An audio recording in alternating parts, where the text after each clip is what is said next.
Hello everyone, welcome to our channel আমাদের প্রতিদিন। আজকে আপনাদের সাথে মাশরুম একটা রেসিপি শেয়ার করব। এটা কিন্তু কেনা যে মাশরুম, যেটা ন্যাচারালি আমি দেখাই ভিডিওতে, বাটন মাশরুম নয়, একদম দেশি, যেগুলো আমরা বাজারে ন্যাচারালি পেয়ে থাকি। এগুলো খেতে ভীষণ ভালো হয় আর পাওয়া কিন্তু খুবই কঠিন। সব সময় কিন্তু এটার পাওয়া যায় না মার্কেটে, পয়সা দিলেও পাওয়া যায় না। দাম তো একদম আলাদাই বলে এখানে জামশেদপুরে, জানি না বাকি জায়গাতে কীরকম নেয়, কিন্তু খেতে খুব ভালো লাগে। আনা হয়েছিল বাড়িতে, এটার পিঠে বানানো হবে। চাল ভালো করে পিষে নেওয়া হয়েছে আর মাশরুমগুলোকেও কেটে পরিষ্কার করে রেখে নেওয়া হয়েছে। এবার ওটাকে একটুখানি পেঁয়াজ দিয়ে ভেজে নিতে হবে। পেঁয়াজের সাথে বেশ কিছুটা পেঁয়াজ তো দেবো, তার সাথে একটুখানি হলুদ, নুন এটাও অ্যাড করে দেবো। একটুখানি জিরে ধনে পাউডারও আমি দিয়েছি। মশলাটা দিয়ে ভালো করে পেঁয়াজটাকে ভেজে নিয়ে আর ছাতুগুলোকে অ্যাড করে দেবো। এটাতে কিন্তু অনেক জল বেরোবে। রান্না করার সময় গ্যাসের ফ্লেম কিন্তু হাই থাকবে, তারপরও কিন্তু প্রচুর প্রচুর জল বেরোবে। যতক্ষণ পর্যন্ত না জলটা শুকিয়ে যায় ততক্ষণ রান্না করে ভালো করে ভেজে নিতে হবে ছাতুটাকে। তারপরে কিছুই না, যে গুঁড়িটা আছে ওটার সাথে আরও বেশ কিছুটা মশলা, আদা রসুন জিরে ধনে আর পেঁয়াজ, এগুলোর বাটা, লঙ্কার বাটা দিয়ে আর ছাতু যে ভাজাটা করে রাখবো সেটা মিশিয়ে ভালো করে বানিয়ে নিলেই তাওয়াতে একদম রেডি। খেতে খুব ভালো হয় এই ছাতু, যেভাবেই বানিয়ে খান। পেঁয়াজ দিয়ে ভেজে খেলেও ভালো লাগে, যে কোনো সবজির সঙ্গে আপনি অ্যাড করবেন তাতেও কিন্তু ভালো লাগে।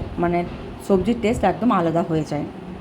অনেকটা আনা হয়েছিল, পুরোটা কিন্তু আমরা দিয়ে ছাতুটা দিয়ে আমরা কিন্তু পিঠে বানাইনি, কিছুটা রান্না করেও খেয়েছিলাম। এই যে দেখতে পাচ্ছেন আপনারা কতটা জল বেরোচ্ছে। ঢাকা দিয়ে আমি রেখেছিলাম, এখন ঢাকাটা খুলে দিয়েছি যাতে করে শুকনো হয়ে যায়। গ্যাসের ফ্লেমটা হাই করে রেখেছি, ভালোভাবে নেড়ে নেড়ে ভেজে নেব। আর এই পিঠে একবার বানিয়ে আপনারা দেখবেন, যেভাবে রান্না করুন খেতে তো ভালো লাগেই, কিন্তু একবার পিঠে বানিয়ে দেখবেন আর আমাকে কমেন্ট করে বলবেন কীরকম হয়েছে খেতে। একদম কিন্তু মাংসের পিঠের মতো হয় খেতে, আর স্বাদটা মাংসের স্বাদকেও কিন্তু হার মানিয়ে দেয়।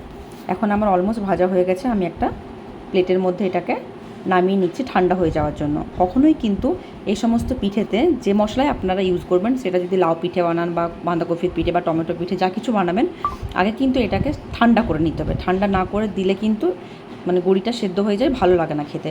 এবার আমি ওই কড়াইয়ের মধ্যেই কিছুটা চালের গুঁড়ো অ্যাড করে দিলাম আর এখন ওই ঠান্ডা করে রাখা যে ছাতুটা সেটাও আমি অ্যাড করে দেবো। দেখতে থাকবেন। বেশ কিছুটা আমি আদা রসুন আর জিরে ধনে পাউডারের একটা মিক্স মশলা করা ছিল, সেটাও 2-3 চামচের মতো দিয়ে দিলাম। তার সাথে স্বাদ মতো নুন দেবো, একটুখানি হলুদ পাউডার দেবো আর এই যে ছাতুর যে মশলাটা সেটাও আমি এখানে অ্যাড করে দিচ্ছি। ভালোভাবে হাতের সাহায্যে এটাকে মেখে নেবো। পাতলা বানাতে হবে কিন্তু, ব্যাটার কখনোই মোটা বানানো যাবে না। যদি মোটা ব্যাটার বানানো হয় পিঠেটা কিন্তু খেতে এত টেস্ট হবে না। যত পাতলা হবে তত কিন্তু টেস্ট এটা ভালো হবে। বেশ ভালো করে মেখে নিচ্ছি, একটুখানি হলুদ অ্যাড করেছি, না তো কালারটা তো ভালো দেখাবে না। বাড়িতে আপনারা অবশ্যই বানাবেন আর আমাকে কিন্তু কমেন্টে জানাবেন কীরকম হলো। তাওয়া এখানে গরম হয়ে গেছে। এবারে পাতলা, দেখুন কতটা পাতলা আমি করেছি, এরকমভাবে করবেন। ঢাকা দিয়ে এটাকে করে নেবো। ফাইনাল হচ্ছে এটা। খেতে ভীষণ ভালো হয়েছিল, বানালে জানাবেন আমাকে। ততক্ষণ ভালো থাকবেন, দেখা হচ্ছে পরের ভিডিওতে। ধন্যবাদ সবাইকে।